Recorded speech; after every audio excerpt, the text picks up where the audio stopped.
Good morning, afternoon, or evening, depending on where in the world you are joining us today. My name is Chelsea Domenico, and I'd like to welcome you to our webcast focused on understanding your corporate culture, what our data tells us about how to focus your efforts to maximize impact. We're going to start promptly at the top of the hour here because we have a feeling this may run over because we'd like to ask you to answer as many questions as possible throughout today's broadcast. So over the next hour, you're going to hear Erica and Doug dive into insights from our data set, including the influence of transparency on organizational justice and the pervasive pressure to compromise company standards and where it comes from. As I mentioned, if you've ever joined us for an Ethisphere webcast before, you know we love to take your questions and answer them throughout the presentation. Our goal for every webcast is to encourage questions and answers throughout, and we love to make this engaging as possible to be more of a conversation with you today. So please use the question feature in the webcasting platform on your screen, and we'll try to answer as many of those questions that do come through. And if we happen to run over at the top of the hour, we will follow up with you via email if we don't get a chance to get to your questions. Following the live webcast, we will be sending a few items within the next business day, including the recording of today's conversation, as well as the presentation materials. Before I turn the floor over, I'd like to quickly introduce to you my colleagues at Ethisphere who will be leading today's conversation, which is Douglas Allen, Director of Data and Advisory, and Erica Salmon-Byrne, Executive Vice President. So Erica, I'd now like to turn the floor to have you kick things off. Great. Thank you so much, Chelsea, and thank you to those of you who had the opportunity to join us today. As Chelsea mentioned, we will be taking as many questions as possible during the course of today's conversation. Both Doug and I will be monitoring that chat and question function that you find in the lower left-hand corner of your screen, so please do use it to send any questions in, and Doug will cheerfully interrupt me, and I will cheerfully interrupt Doug to be able to take as many of those questions as we can. This is a particularly timely time for us to be talking about this particular topic. I don't know how many of you saw today's morning risk report with the remarks from SEC Commissioner Clayton. One of the points that he made in those remarks that he just made at a New York Fed Reserve meeting is that you can't really understand how to move your culture until you understand what your culture is. And so that's exactly what Doug and I will be talking about today over the course of the conversation. Quick couple of words on the agenda before we dive into the material for today. First thing is, Doug's going to do a little bit of a setup for you all on how we think about culture. We're then going to dive into some of the more interesting findings that we have, so including why your employees may not be telling you what's going on inside the business, addressing perceptions of organizational justice, and spoiler alert, that's generally one of the poorest performing pillars for any organization that we work with in this work. Addressing pressure to compromise company standards to achieve business objectives, and the things you can find out if you ask the right demographic questions at the front end. So that's just a quick note on the agenda to set everybody's expectations in terms of what we're going to cover today. A couple of words for those of you on the webcast that are relatively new to Ethisphere, and then I'll turn the floor over to Doug. Ethisphere as an organization has been around for a little bit over a dozen years now, and we have spent that whole time believing very firmly that data-driven analysis of corporate performance in the ethics and compliance space in particular is something that will really help companies improve their programs going forward. I don't know how many of you saw the piece that came out this week, but the headline, which I adore, is Charts Change Minds. And what we find when we work with companies on this kind of data-driven exercises is that we wind up helping our clients, or the people we advocate on behalf of, the ethics and compliance community, we help them change minds across the business by giving them the power of data. So that's really what we've tried to do, both in this culture offering as well as in all the other work that we do, is provide you with the kind of data that you need to make change across your organization. So, Doug, I'm going to ask you to chime in here and talk a little bit about our 8 pillars of culture, how we came up with them, why we think they matter, and then we'll dive into the size of the benchmark data set, and from there into some of the more interesting findings. Wonderful. Thank you so much, Erica. As Erica did explain, everyone, how we'll think about today's presentation, we want to first kind of dive into a little bit of context behind what we look at, why we look at it, and sort of the extent to which it's been looked at in the past. And from there, we'll start with our 8 pillars of an ethical culture as defined by Ethisphere. We developed this 8-pillar methodology really in conjunction with our Bella leadership community several years ago and coming up with and asking them really what in your opinion drives culture across your own organization. The 8 pillars we focus on are right here in front of you. We look at both sort of the perception and awareness of the compliance resources available to individuals, the extent to which folks are comfortable in raising their hand and submitting the reports, and then also, do they actually do so? And what are they seeing and how are they seeing it? Additionally, we look at the extent to which folks experience pressure to commit misconduct, either by compromising the code, policy, or the law in achieving business goals, as well as organizational justice, perceptions of manager, their immediate manager, middle management, as well as leadership, senior leadership across the organization, as well as peers in the surrounding environment. So we believe this really paints a 3-dimensional picture of what's going on within an organization. And really, we developed these 8-pillar framework in a way that we define as sort of a comprehensive foundation to what we look at with respect to culture. Really, this is also a starting point for many conversations we have, and in organizations we work with oftentimes will come to the table with more information or more customizations on these pillars in terms of what is unique to their organization. And so in terms of what the quantity of data we've collected in the past using our ethical culture methodology, to date, we've collected right around 300,000 responses from about just short of 3 dozen organizations around the world. If you look at the overall global footprint of these organizations, it represents over 2 million employees worldwide. So a pretty robust data set, a pretty comprehensive data set that covers these 8 pillars. And devotees who have had a chance to attend our previous culture presentations, our last one being in November, this represents a data set that's nearly 3 times the size of what we talked about last time. And by all accounts, I think Erica will agree to this as well. I think the next time we speak to you all as well in a similar forum, we expect to have about twice as many folks as well. So it's a very dynamic and growing data set that captures quite a bit of perspective around the world. And this, so turning back, yes. Like if I'm just going to hop in for a second here on the size of the data set, because I think this is one of the most exciting pieces of the conversation that we get to have. This data set at this point allows us to do a tremendous amount of pivots, and you're going to see some of those in terms of the way that we look at the data.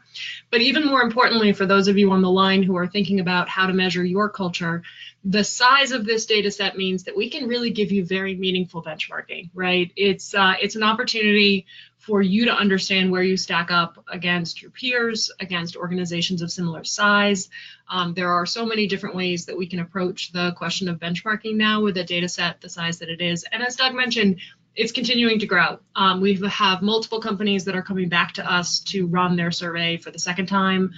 When they do so, from a benchmarking perspective, we retire their old data out of the data set and replace it with the fresh data. So that 300,000 number is current data that we're working with. And I think that's important to keep in mind, just purely in terms of the number of companies you have an opportunity to understand how your particular corporate culture stacks up against your peers. That's exactly right, Erica. I appreciate the clarification.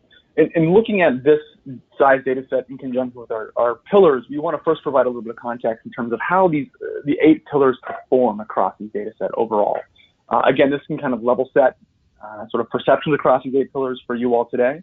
And what we have in front of you here is we took, in looking at all the organizations we've had a chance to survey, if you look at the proportion of favorable to all responses for each of the questions in each section, we took the average across each organization to come up with what we call a global benchmark view. And this, again, provides kind of a global, very high-level view of what we're seeing with respect to ethical culture across many organizations. And right away, what jumps out to us is the fact that awareness of the program, perceptions of the program and its resources, among the stronger performing areas as well. Based upon the attendee list from today's presentation, we have a significant majority of compliance and ethics professionals on the line with us today. And this really speaks to the efforts you all put in communicating and developing and managing your own resources enterprise-wide and how they're perceived and how they're reviewed. So again, it speaks to a pretty significant and pretty strong perception of the program overall. However, Doug, before we move on to the other pillars, I always like to take the first question in, because when I take the first question in, those of you who haven't attended our webinars in the past say, oh, they really mean it when they say they'll take questions. So we have our first question in, and I'm going to go ahead and cheerfully interrupt you. And the question is, how do we here at Ethisphere account for the incredible increase in the size of the data set? Is it an indication from our perspective that there are more companies concerned about this? And the answer to that is absolutely 100% yes. The more interesting question to me is what's driving that increase in interest in measuring culture? And I think it's a couple of factors. We certainly saw culture mentioned in some of the more recent regulatory guidance that has come out. DOJ guidance 2.17 last February talked about culture. The ISO 37001 standard even talks about culture and how comfortable employees are in reporting to their managers. We have seen, as I mentioned at the outset, the SEC and the New York Fed and other Fed chair people talking about the importance of culture. And I think the Wells Fargo internal investigation report talked a lot about the importance of culture. And I think the thing that's driving most of it is the growing understanding amongst ethics and compliance officers that a good culture survey tells you things about the pockets inside your organization where things are not going as well as you would like them to. So it will tell you, where are the places where people don't trust their manager as much as they do in other parts of the business. They'll tell you where are the places where people don't understand what goes into the investigations process and are therefore not comfortable raising their hand and telling you what's going on. Because at the end of the day, as an ethics and compliance officer, your number one goal is to get every employee to a place where they will tell you what to tell you or their manager, and then their manager will tell you. Somehow information will filter up about what's happening inside the business. And that's what a good culture survey really gets at. It's different from an engagement survey. Sometimes you can find good culture questions buried in an engagement survey, but a standalone culture survey, this is something that can be an incredible tool for the ethics and compliance community as they decide where to put, increasingly scarce resources. Where am I going to concentrate my training? Where am I going to concentrate my comms? Which managers am I going to focus on? Because, their employees are telling me that they're not talking about ethics and compliance as often as some of their peers are. Can I have those better managers mentor the less strong managers? There's so much you can do with this information. I think that's one of the key driving points behind this as the question says, incredible increase in the size of the data set. Yeah, I think that's exactly right. And Erica, you touched on a key theme briefly in your explanation about how the power of demographics and sort of the microcultures that develop across your organization and getting a view into each of those. It's a point we'll touch on throughout today's presentation. But turning it back to the general perceptions of ethical culture through these 8 pillars, we find in particular areas of pressure to commit misconduct as well as organizational justice can vary dramatically by either business unit, location, or geography, dramatically. So it's when we engage with compliance professionals in the pursuit of measuring culture, if the question can quickly become, are you aware of these microcultures within your organization and how have you measured it in the past? When that answer becomes, is a clear and definitive no, the case for doing this is quite clear in many organizations to pursue it. Yep, exactly. Yeah. And see, folks, we really will take questions. We will. Very good. So with this context in mind, the 8 pillars and how they stack up, and also the size of our data set, we want to touch on really 3 common areas of challenge that we see across many of the organizations we deal with. Certainly not all, but certainly very common themes that arise when engaging with organizations to measure their culture. First, and these are points Erica touched on during the agenda, we'll look at why employees are or are not reporting, looking at organizational justice, perceptions of organizational justice, and identifying sources. And then also pressure, right? The strength of pressure. What does a high pressure environment mean? And is that necessarily a bad thing? So we'll first begin with why your employees are not reporting. And before we get into the not reporting component, we'll look at first, why do employees actually say they will be reporting? So one of the key tenets of this pillar from Ethisphere is we ask employees, would you be willing to report misconduct? And for those who confirm that they would be, we ask why. What's the driving force behind your willingness to report hypothetical misconduct if observed? And really at a high level, the right thing to do was 9 out of 10 respondents essentially replying to this question or affirming within this question, followed by corrective actions necessary, is an inherent sense of justice and really doing the right thing is the primary driving factor for why folks, at least hypothetically, would be willing to report. And again, what jumps out to us is with manager support and senior leadership support trailing those two top responses, it's not necessarily a support infrastructure situation that drives reporting. Instead, it's more an inherent sense of right and wrong that drives individuals to make those reports. Yeah, and I think, Doug, you made an important point there that I just want to emphasize to the group. This is the hypothetical question, right? So the way this particular pillar is structured, there's the hypothetical yes, no, and why, and then there's the actual. And the differences can be dramatic depending upon the organization between those people who say that, hypothetically speaking, of course I'd raise my hand because it's the right thing to do, as opposed to the people who actually say they saw something and whether whether they told the company about it. Yep, that's exactly right. And that data will be shown shortly as somewhat of a teaser. So stay tuned. We have that in a few more slides, contrasting the willingness to actual reporting figures. So with this context in mind, we then shift to, for those employees who say they are not willing to report misconduct, we then ask why. What's the driving factor for why you would not be willing to report hypothetical misconduct? Fear of retaliation continues to take the top spot, something we've seen across the years with over half of the individuals who say they would not be willing to report, citing that reason as to why they would not be. Following shortly behind that, the lack in belief that corrective action would be taken, so a lack of faith in the investigation and disciplinary process within the organization is also recorded by 50% of respondents to this question. And then a fear that anonymity is not provided, or a lack of anonymity in the reporting process with 40%. The key reasons as to why folks would not be willing to report misconduct. And really, for this particular section, the 52% that fear retaliation, this is an area where we wanted to go deep and really cross-referencing why or what correlates amongst other facets of an organization's culture that may be connecting with those folks who fear retaliation. And we first look at relationship with managers. So to what extent does the interactions with one's manager correspond with those who fear retaliation or don't fear retaliation? So the top visual here, we have one of our key pillar 6 questions, in that the belief that their manager is committed to ethical conduct at all times. And a pretty stark result when you contrast those who do report fearing retaliation versus those who do not. We have 88% of those who do not fear retaliation say they either agree or strongly agree their manager is committed to ethical conduct, whereas those who indicated fear of retaliation as the reason why they would not be willing to report, less than 50% say they agree or strongly agree. So a significant difference between manager engagement with those individuals and express fear of retaliation.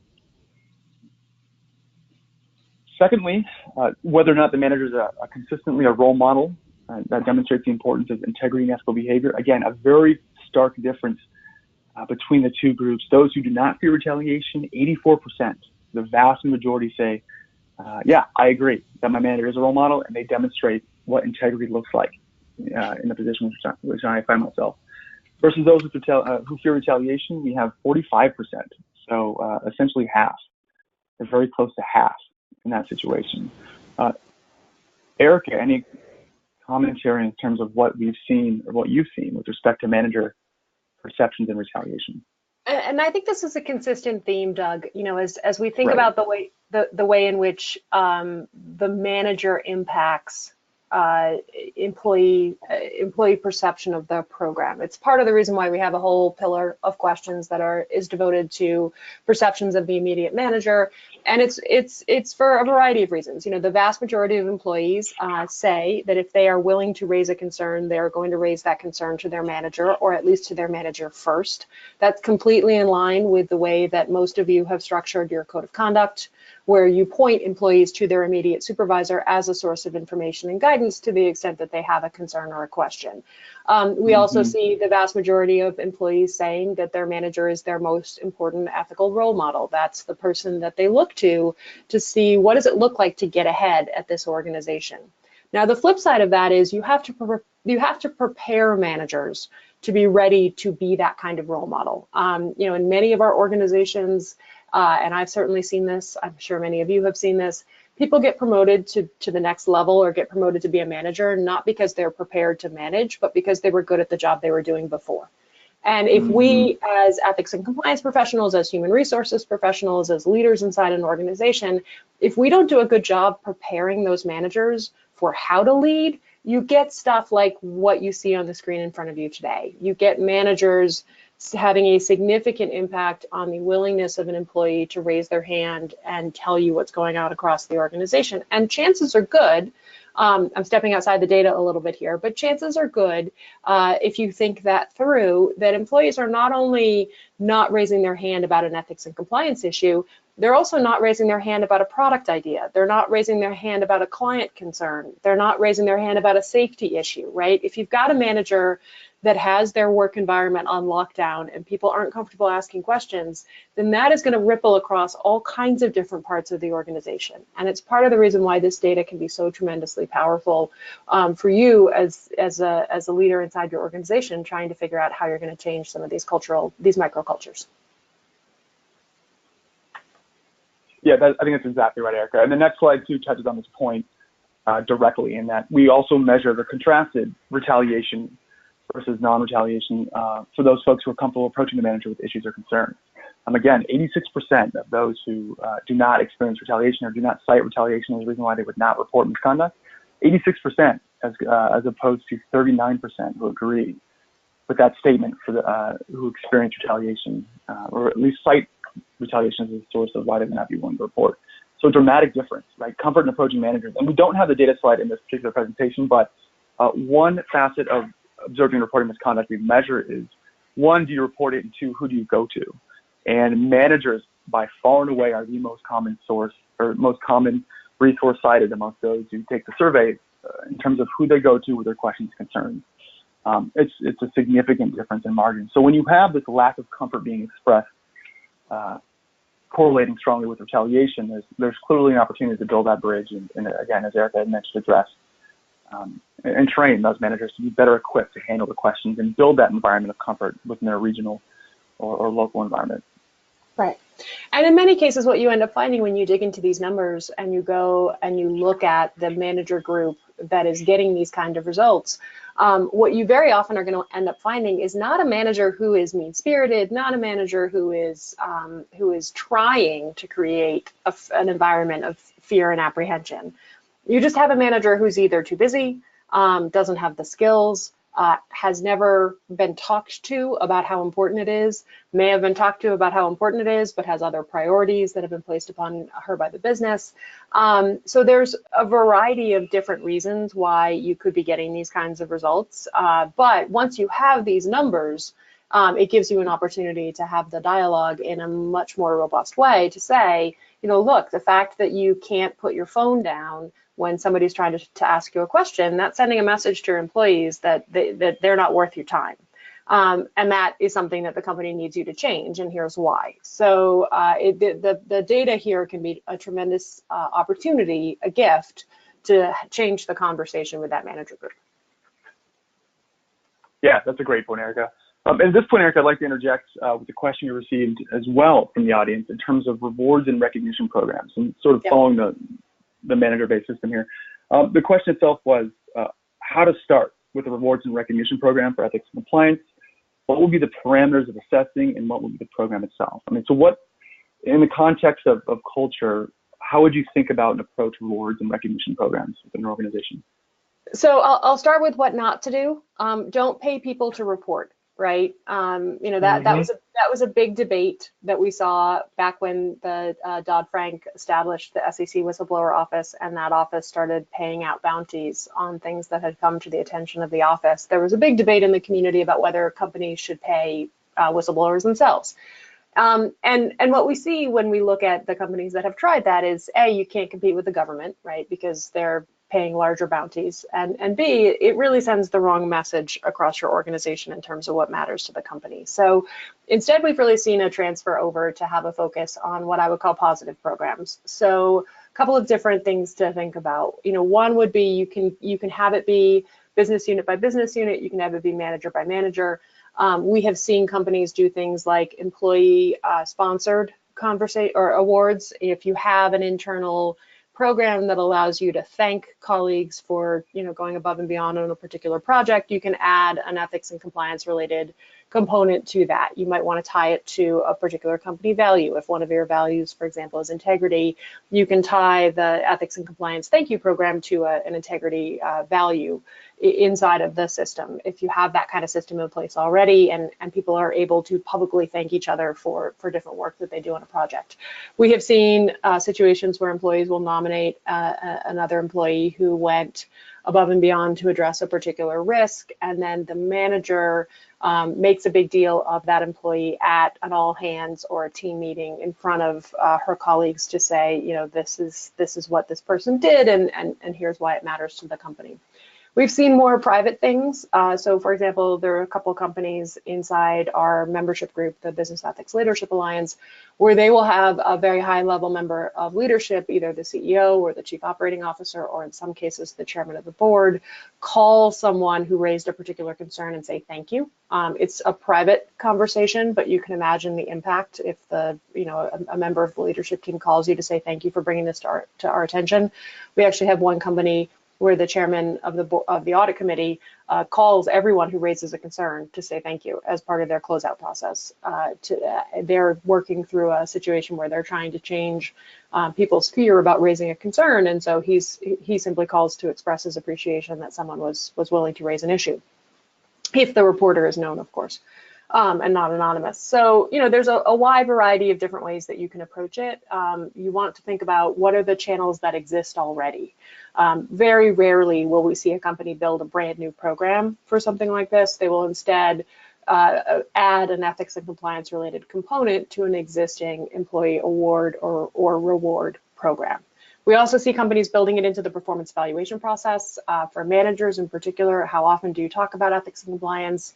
Are you living our values? How can you demonstrate that? That becomes a part of the promotion analysis for many organizations. So lots and lots of different options, but keep it positive. Keep it about the kinds of behaviors that you want employees to be exhibiting. Somebody who raises a safety issue, somebody who raises, an issue to the loss prevention team, all of those things could be, potential areas where you could say thank you to the employee.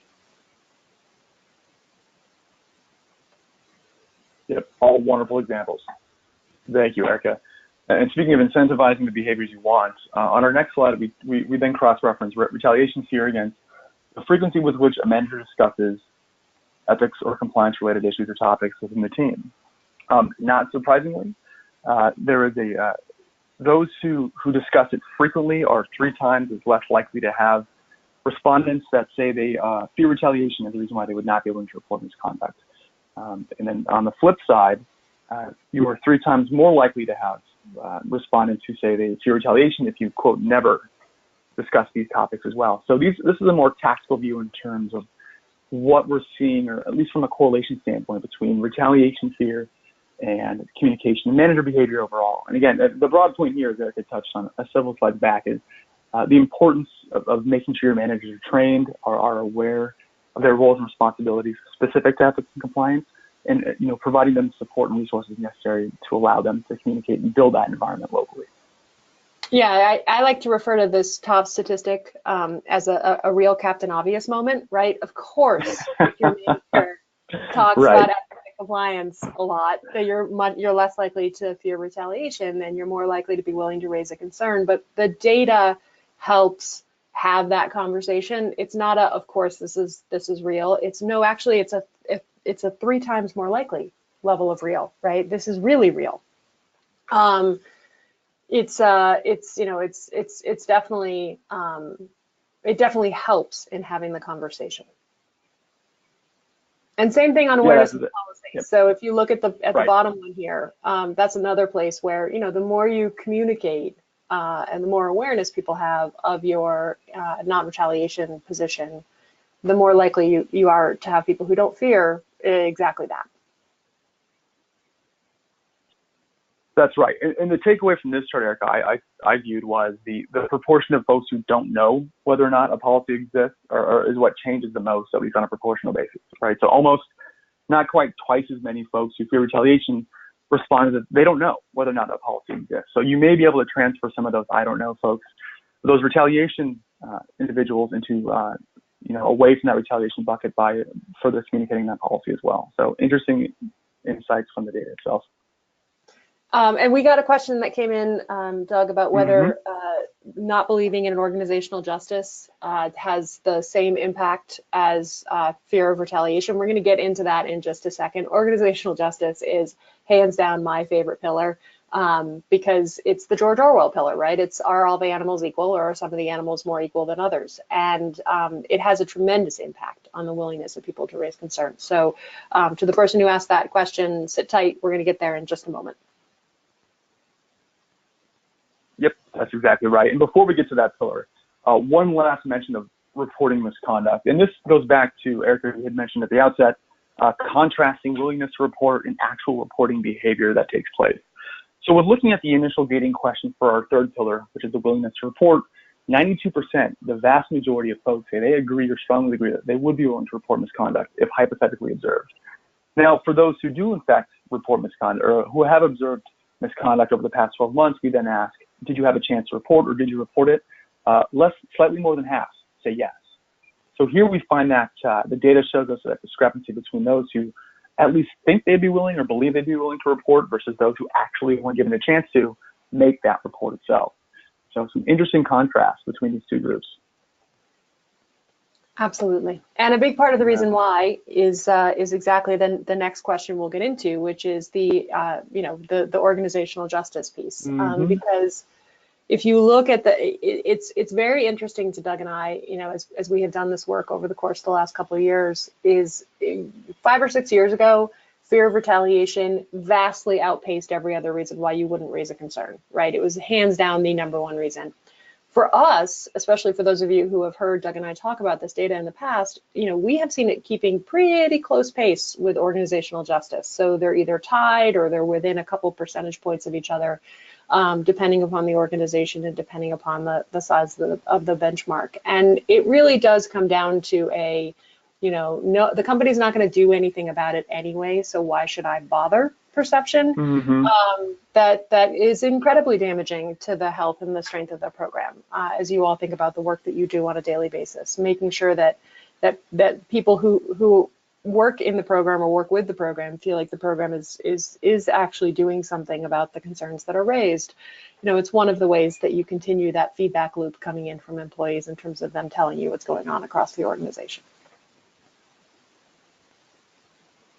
Yep, that's exactly right. And when looking at organizational justice as a pillar, I'll start with the bottom line. This is commonly the poorest performing section of most surveys we do take a look at. Commonly, and again, this goes back to the microculture component, whereas many specific locations units drive this negative perception generally. But regardless, across any individual performing survey, this is where we find the biggest area or opportunity for improvement. To give you a sense of what we're seeing overall, 20% generally don't believe an investigation would happen if a report is made based on our data.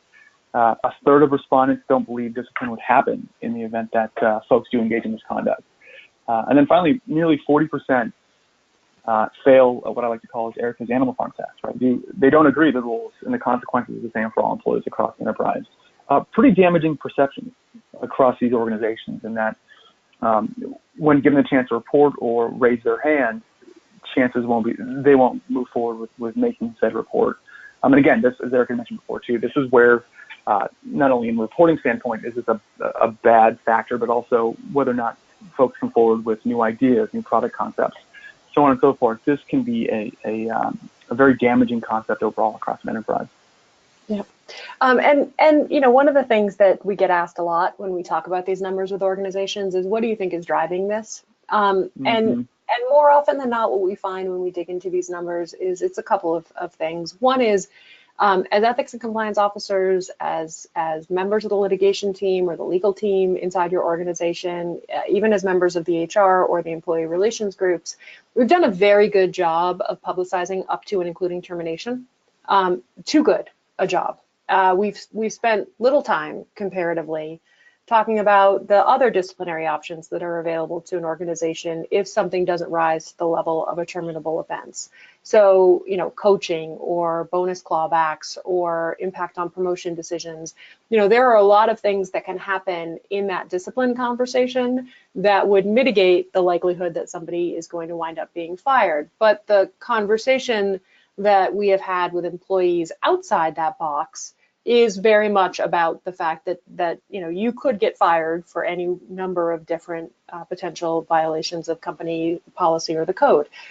And so taking a step back from that and talking more about some of these different potential variations in the disciplinary process is one of the things that companies can do to move the needle on these kinds of perceptions.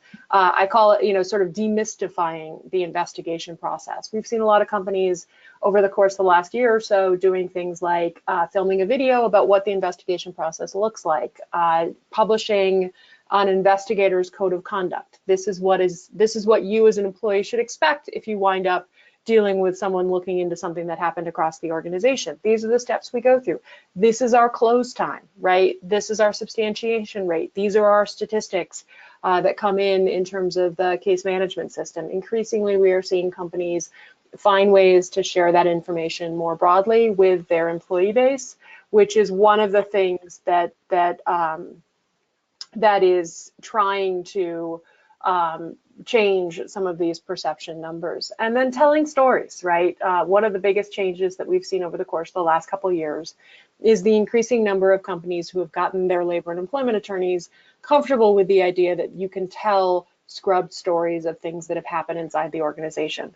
And you don't just tell the fact pattern, you also tell the outcome. Now, the one caution we always give is don't make all those stories end with, and then so-and-so got fired, because then you're just reinforcing that, everything ends in termination perception. And if I complain about Doug on Tuesday and he's still here in 2 weeks, I think that the company hasn't done anything about the issue that I raised, and then I have this perception of organizational injustice. Why is Doug more special than I am that he didn't end up leaving because of this thing, when in fact, maybe Doug's gotten training or whatever the case may be. Sorry to pick on you, Doug, but these are the kinds of conversations you can have with your employee base, and you can do it, and it especially if you're able to use those real stories, you can do it in a way that improves dramatically the perception of actually, yes, this can happen here, right? One of my favorite things that I've heard of companies doing in response to the Me Too movement is there's one of our Bella members hired an acting troupe, a local acting company,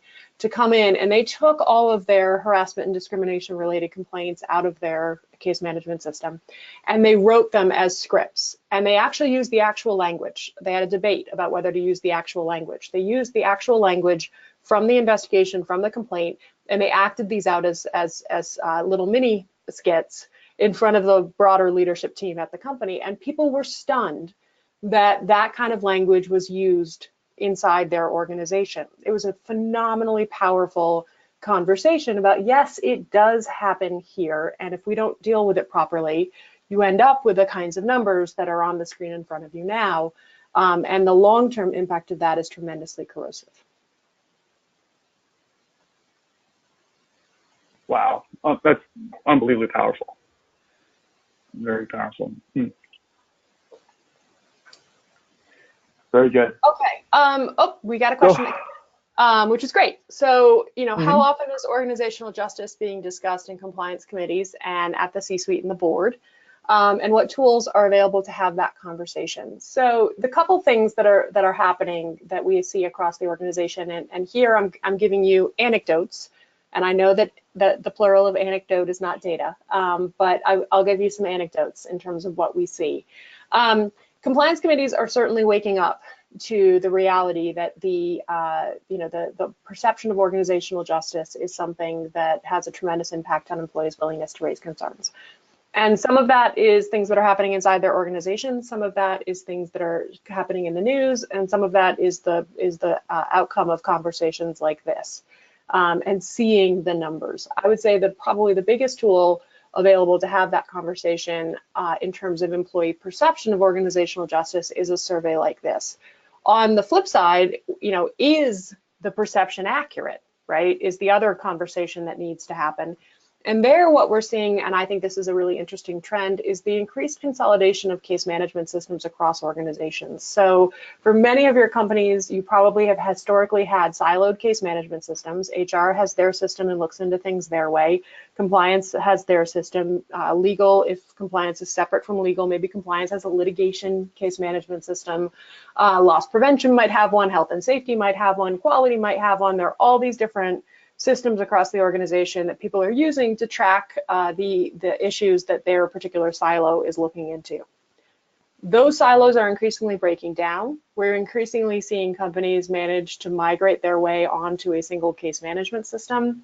Part of what's driving that is actually board of director requests, audit committee requests, to make sure that they are getting a full picture of the issues that are coming up across the organization.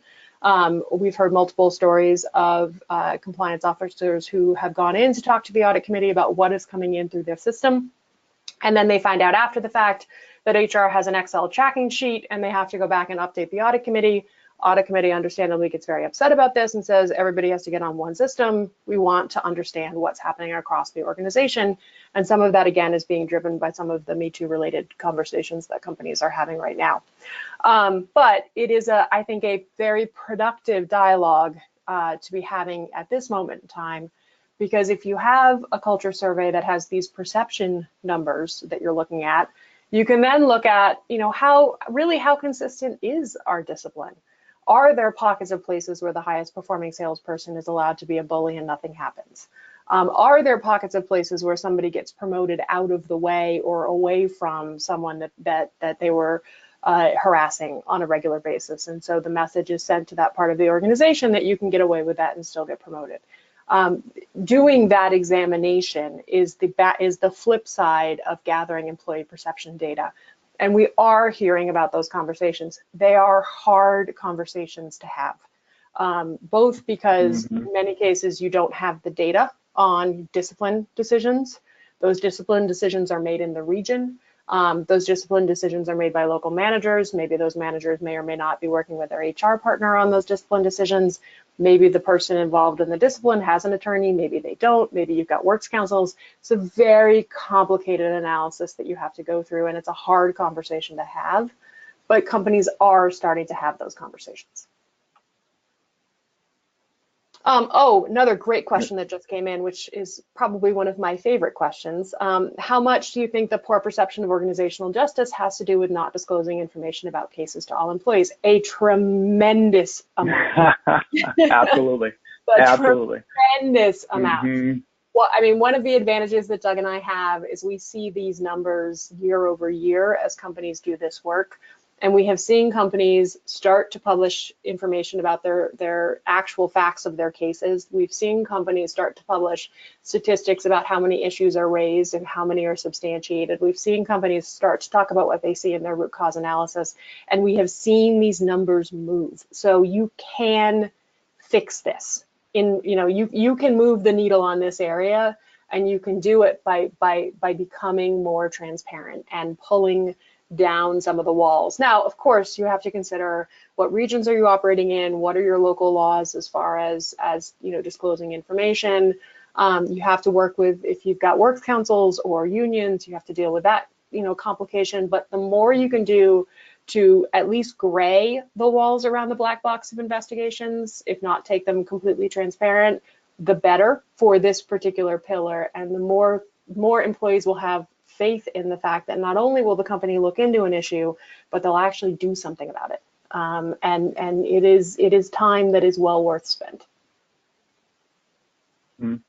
Yeah, I could not agree more. And the latter half of the question also points out, is there an issue with disclosing all cases with all employees, pros and cons to each? I know you had mentioned that there's been a movement towards disseminating an aggregate statistics behind the reporting, but do you see that more organizations moving to all cases, or are they handpicking those that are relevant? What's the scope with which folks are disclosing? So we're seeing kind of two disclosure trends, depending upon which bucket you're focused on. So one of the disclosure trends is taking taking cases that are particularly emblematic of trends across the organization. So let's say you have a spate of travel and expense report fraud, or you have a particular issue going on with gifts and entertainment related disclosures, or you know, whatever the case may be. Building a scrubbed case study of how it happened and what happened, you know, sharing those kinds of stories of how things happen inside the organization. That is something that more and more companies have gotten comfortable with, and the number of companies that are sharing those kind of stories at this point is now above 80% in our overall data set. And it's very powerful. People love the stories. They will become the most popular part of your intranet. Don't call them the police beat, right? Call it, you know, you don't want every story to be that so-and-so got fired. You got to tell the good stories too, but those stories will become tremendously, tremendously powerful across the organization. The other separate trend we're seeing is, you know, for many years now, companies have shared with the board the data and statistics around volume on the hotline, right? You know, we're getting 100 calls. We've gotten 100 calls this quarter. They've come from these business units. They've been about these particular topics. Substantiation rate is 62%, you know, whatever the case may be. The what we are seeing companies do now is say, you know what, this is information that we need to take outside the boardroom, and we need to share this kind of information with our broader employee base. And some companies are even going further and saying, we're going to share it with the public. So we're going to put it in our CSR report. We're going to put it in our ESG disclosures.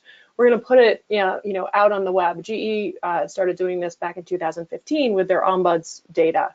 And other companies have adopted the practice since then to show companies, to show both all their stakeholders, employees, potential employees, third parties, investors, what the metrics on the program look like. And that is something that we're also seeing companies do. Now, again, you know, you have to walk through those individual circumstances for your organization. We had another question that just came in from the floor. What about privacy?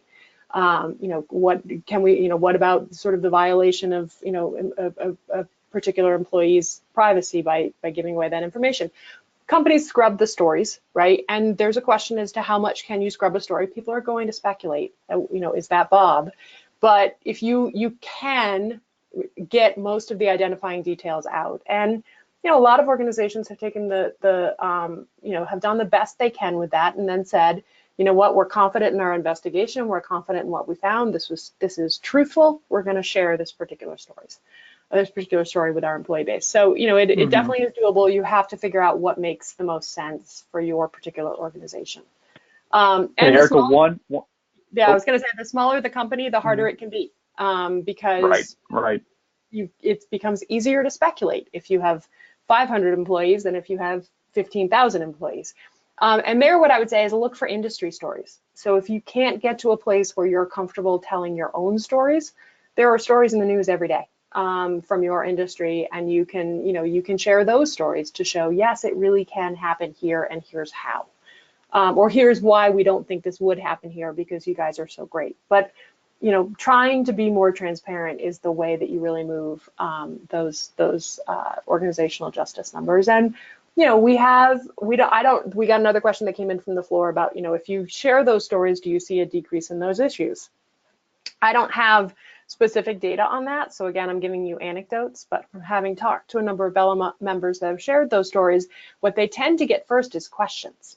So you share the story about the person who goes to the ball game with the vendor, and it turns out that it's a box. He thought they were regular seats. It turns out it's the corporate box, and it turns out that they've catered dinner, and they didn't say, hey, I think this violates our gifts and entertainment policy. Let me, you know, step out and make a quick call to my manager and make sure it's okay for me to still join you for the game. They get a flood of questions when they share that story. And then you start to see a decrease in issues, because, you know, we're human and we're hardwired to learn via story.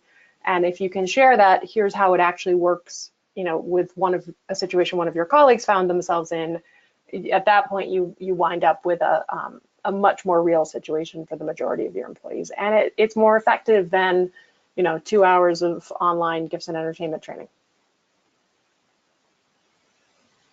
Yeah, without a doubt. You had mentioned, Erica, in the becoming more transparent through disclosure of the reporting numbers.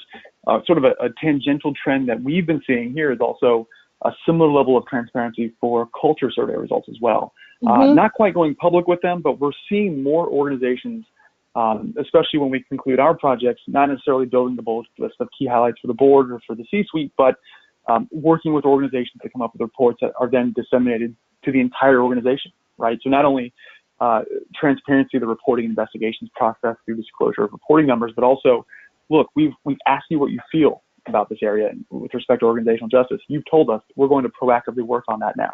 Yeah. Right? So even getting ahead of the reporting process and instead sharing this culture survey type data more broadly is something we're seeing as well in terms of pushing that transparency boundary even further. Yeah. Yep. No, exactly. That's exactly right. So I do want to make sure that we get to pressure. So I'm going to go ahead and jump ahead because this is another place where we see some really interesting numbers and something that companies are trying to figure out how to address. So pressure is another one of our lower performing pillars for most organizations, and there are a couple of questions in here that become interesting. One of them, is do you experience pressure to compromise the code, the law, or company policy or standards? And companies ask this question in a different way, slightly different way, depending upon the organization. We do allow companies to vary the language here, so there can be some slightly different ways to ask the question, but the basic heart of the question is here in front of you. The good news is that 69% of respondents say never. The bad news is that means that 31% don't say never. They say something else. They say either, occasionally I experience pressure, frequently I experience pressure, or I'm not comfortable answering this question, which is a number that can tell you something in and of itself. And then the follow-up, of course, is, okay, what type of pressure do you feel? Is it weak pressure? Is it strong pressure? Or again, are you not necessarily comfortable answering that question? And that follow-up goes to that 31% that indicated that they experience some level of pressure. And, that's not, experiencing some level of pressure may or may not, depending upon your organization, be a bad thing. You may have a company where you thrive in a high pressure environment. And the question that you ask yourself in those circumstances is, where's my tipping point? Is weak pressure fine? And I'm only going to get concerned when it gets to strong? Or am I going to be concerned about any level of pressure and trying to figure out sort of where that comes from and what those numbers look like? Yeah, and one of the things that we often find, this is a question that just came in from the floor, is the pressure really to violate the law, or is the pressure more a sin of omission as opposed to one of commission? And we do get at that a little bit with the next slide, which is going into, oh, am I missing a slide here, Doug? I thought I went. Oh wait, I'm going to skip ahead too. Sorry. Which is, where does the pressure come from? And this goes to that. Is it just get the job done? That is often what we end up finding when we look into the actual source of the pressure. What you find is you find managers who are saying, get the job done, deliver to the customer, and they're not saying the but on the back end, right? Get the job done, but it matters how you do it. Deliver to the customer, but if you're going to have to bribe the customs agent, of course, I don't mean do that, right? You have managers who are delivering the message that their leadership team wants them to deliver, which is very, focused on the numbers, and they assume the but, right? They assume the program is strong enough that the employee is not going to cut corners in order to achieve that objective. They don't say, if you can't do this without bribing the customs official, come talk to me, we'll figure something out. I'm here to help. That is the thing that we end up finding when we dig into these numbers a little bit further. Yeah, and Erica, this is one area where context is extremely important, right? You had mentioned there's some environments where pressure is inherently high, given the nature of the role. To keep that in mind when you evaluate the different demographics when doing your own culture evaluation. Is the sales team exhibiting high pressure? That's one scenario, but if your administration folks are, your shared services are, that might be a different story, right? So keep the context of location and function in mind when you view the pressure type question or area, because that can really dictate, with what lens you view the strength or the severity of the pressure underlying that. Yeah, and that's one of the places, again, where the demographic analysis can come in so handy, because what you can do is Right. you can look at the source of the pressure and cross it by the function. So if your sales team is getting pressure from business partners, that's one scenario. If your sales team is getting pressure from middle manager or senior leaderships, that's a different scenario. If your finance team is getting pressure from coworkers, that's something that you want to Yep. better understand what's happening there. If your procurement team's getting pressure from suppliers, so there's all these different ways that you can cross this particular data to get a better understanding of what is driving these particular pressure numbers and what, as an ethics and compliance function, you want to do in response, right? Maybe it's a conversation with the leadership team about varying their message. Maybe it's a couple of case studies about a situation where a particular supplier was pressuring someone on the procurement team for a kickback, and that member of the procurement team went to their manager, and the manager ended up coming to the compliance team, and you did an investigation, and there was a consequence for that particular vendor. That can be a really powerful way to address some of these issues. But again, you have to understand the pressure first. And one of the great questions we got in from the floor, Doug, that I'm going to toss over to you is it common for respondents to select more than one source of pressure, and are there any prevalent combinations? Well, that's a great question. I love that question. Yeah. Yeah, it is a great question. The source of the pressure question can vary so dramatically by organization, and then within an organization by function or geography, that it's difficult to peg a broad trend from that information.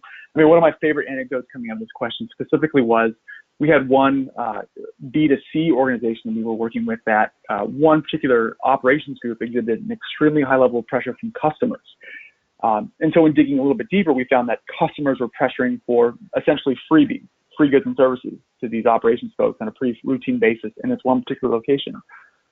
So it's really contextual, this question, in terms of who's reporting what level and type and strength of pressure, and really to what extent do they engage with various internal and external stakeholders as well as the underlying incentive systems behind that. So it's difficult to paint a broad picture with respect to combinations, but it's certainly something that you can engage with within your own organization when doing something like this. Again, assuming the right demographics are in place and the tools are in front of you, it's a great exercise to pursue when doing a culture survey of your own. Yep. Absolutely. Doug, I'm going to go ahead and hop ahead just for a second, because I do want to get to some of the lessons that we have learned from doing all of these surveys on how to do a survey well. So this, and everybody who registered for the webinar today will get the slides. So I'm just going to show this slide briefly. These are a couple of the case studies that Doug and I talked about already of things that we have seen companies doing with the culture data, with these kinds of numbers that we end up developing as part of a process. But what I really wanted to get to is, Doug, some of the lessons that we have learned for those of you who are going to have to leave us in a couple of minutes. Doug and I will keep going and keep taking questions. But for those of you who have something else you have to go do at the top of the hour, Doug, would you just spend a minute talking about some of the things we have seen that make a difference in getting respondents? Because obviously, the bigger your data pool, the more respondents you get to the survey, the more you can do with the data. And so getting the response rate to a reasonable place is something that we spend a lot of time talking to clients about and thinking about, and we've learned some lessons. So can you just spend a minute, Doug, on this, and then to the extent that folks have other questions and are able to stay, we can dive back into those. Yeah, absolutely. So for the 4 sections or questions we have posed here, the wildly unsatisfying answer to each is it depends, right? So we don't have any quick solutions to each, but what we do have is a series of questions that you can ask yourself when considering measuring your own culture that allow you to explore these different facets of the more technical or tactical nature of rolling out such an assessment. So looking at sample versus population, one of the key things we look at when working with any organization measuring culture is, what's the impetus for doing so? What's driving the need to measure your culture at this point in time? And usually one of the key reasons for doing so is impact or insights for leadership. And along with that, in determining a sample versus a population when measuring culture within an organization is, one thing we like to ask is, what's the appetite for interrupting essentially an employee's workday to capture their perception? So looking at leadership in your own appetite for, again, exposing more folks to the survey is certainly one consideration to make when determining sample versus population. Another very fundamental one is, to what extent are you geographically diverse? If you're largely centered in the southwest of the U.S., very few locations, but large plants within each, you don't need to go full population, I would say. However, if you're a global organization, the opportunity for microcultures is very prevalent. You'll want to increase that sample size to ensure that you're capturing all the relevant groups in your organization and making sure there's enough data to really be able to pull strong analysis from that section too. And then also there's a variety of factors such as timing, right? If there's overlapping either engagement surveys or communication efforts ongoing at your organization, if they overlap, might be more taxing on employees' time and resources. So taking all that into consideration when determining sample versus population is a very fundamental first step in the process. Next, internal communication resources. It's one of the strongest correlators to survey performance, or at least engagement levels, that we've seen is the extent to which an organization is willing and able to disseminate and communicate the importance of the survey in advance of it going out. Right? This is something we work with organizations with all the time, and it comes down to looking at how your folks digest information currently from compliance, leveraging those resources, and then getting the right folks within leadership and within compliance to communicate that message broadly and as frequently as you can. Really, if you want those stronger response rates, that's an exercise we strongly recommend engaging with as well. And then change management, preparing leadership.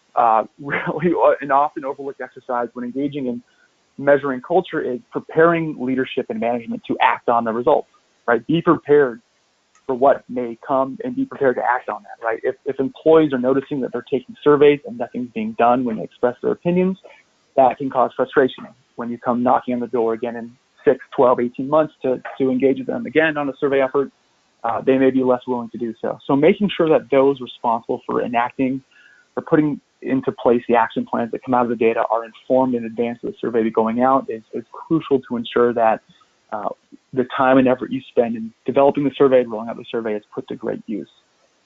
And then finally, timing. One thing to consider also is timing. I touched on this on the first point as well, but keep in mind that it's not wise to survey your European respondents over the summer. For example, are there other holidays? Think about other efforts that are ongoing in either your department, whether it be training or other communication efforts, or your other sister control functions. Is HR administering a survey at the same time?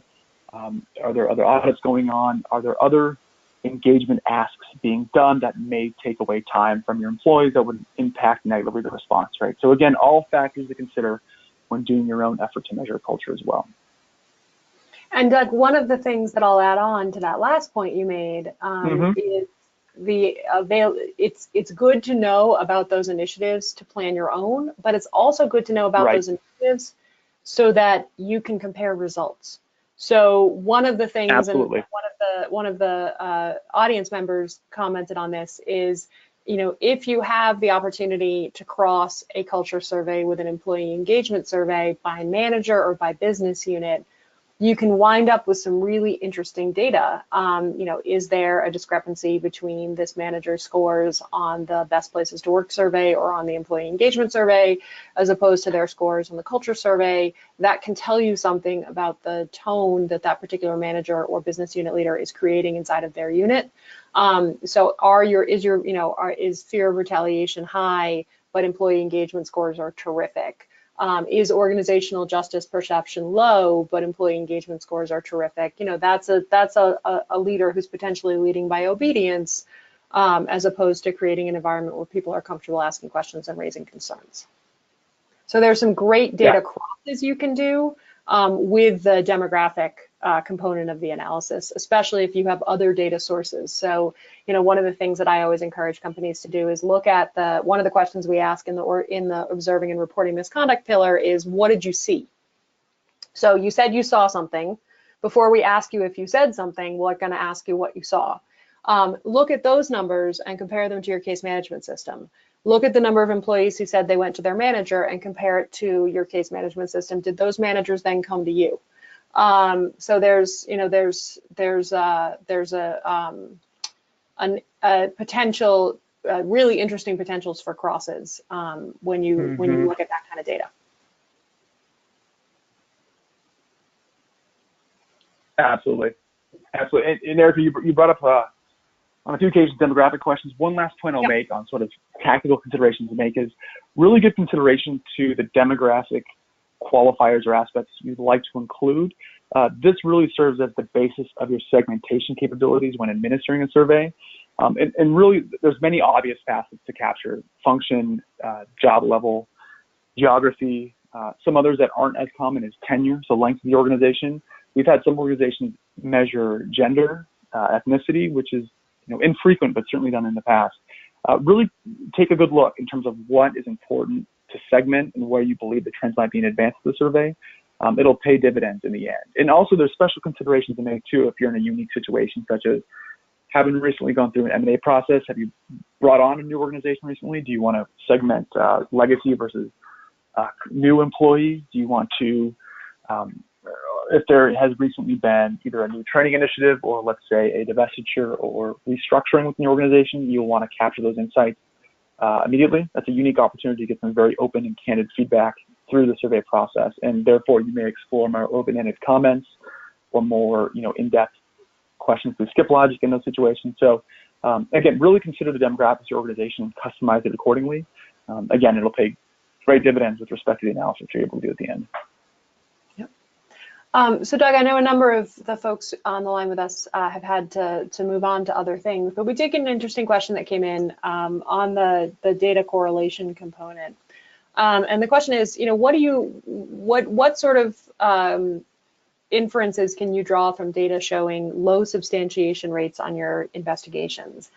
And there are a couple of things that I would point to on this. One would be doing sort of a mini root cause on what caused somebody to pick up the phone in the first place. So if you have a series of complaints from a particular business unit, you do the investigation. There isn't a there, so it's an unsubstantiated allegation. Something was motivating the person who picked up the phone to raise that concern, and I think it's an interesting question to ask as far as what is that motivation? Was it, a manager that they were trying to draw the company's attention to? Is there some sort of a personality issue happening inside the business? Do you have a situation, where you've got a group of employees who decided that they're going to try to quote unquote hotline their supervisor, which is something that we see, from time to time when you look at low substantiation rates? Or is there something else happening there? There's something motivated that person to pick up the phone and call the hotline. And the fact that there wasn't a substantiated code violation in that particular investigation doesn't mean that there's not useful information there. So we are increasingly seeing companies take a look at the root cause behind someone calling a hotline, even though the particular issue that they raised was unsubstantiated. Also look at the anonymity piece, right? So one of the interesting things that we talk to companies about doing is, when they have significant fear of retaliation numbers, that often means that they will also have either low volume on their hotline or helpline or web reporting, or they have high rates of anonymity. And when you have a situation where you have high rates of anonymity, again, you want to ask yourself why, right? What is driving those high rates of anonymity, and what impact are those high rates of anonymity having on my substantiation rate? Because, in some cases, the reason that the claim is unsubstantiated is you couldn't really investigate it thoroughly. You had someone who called the hotline, left some information, remained anonymous, got a key, you tried to communicate back with them, and they never returned. And so there is not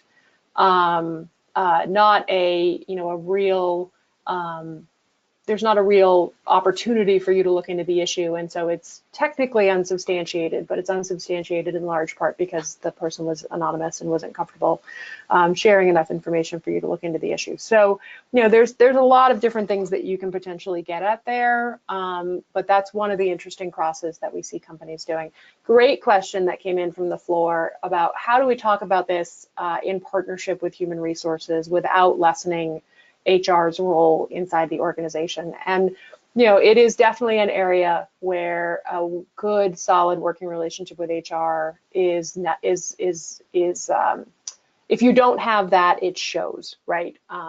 As you think about things like root cause, as you think about consolidated case management systems where everybody's putting investigations in one place. As you think about things like culture surveys and retaliation numbers and manager training, these are all places where you need to work very closely with human resources, and sometimes those relationships can be a little bit more fraught than we would like them to be. So, I think really being honest about the power of the data is one way to have the conversation. Here's what we could be looking at together, and here's what we could potentially do with it. That's one way to do it. And then showing the stories of what can happen when you don't have that good, solid working relationship and overview from a root cause perspective. There are certainly lots of examples in the news on a regular basis about the potential reputational impact on the company of siloed compliance and HR functions. But it's a hard one. I'm not going to lie. Yeah, and Erica, for one recommendation for those organizations where HR, let's say, owns the engagement survey process and isn't willing to budge or provide the bandwidth to compliance to allow them to run a similar survey, which we've seen before. Those of you on the line who may be Bella members, we do provide our question set as well. Propose HR that you insert a few of our questions into their question set or questions of your own and kind of get some insight that way. You can begin to build your own data case slowly over time through interjecting your own questions into the existing process in the event they own it. And it's one way you can kind of build that partnership and, again, engage leadership and make the data case for how this is important and why it matters.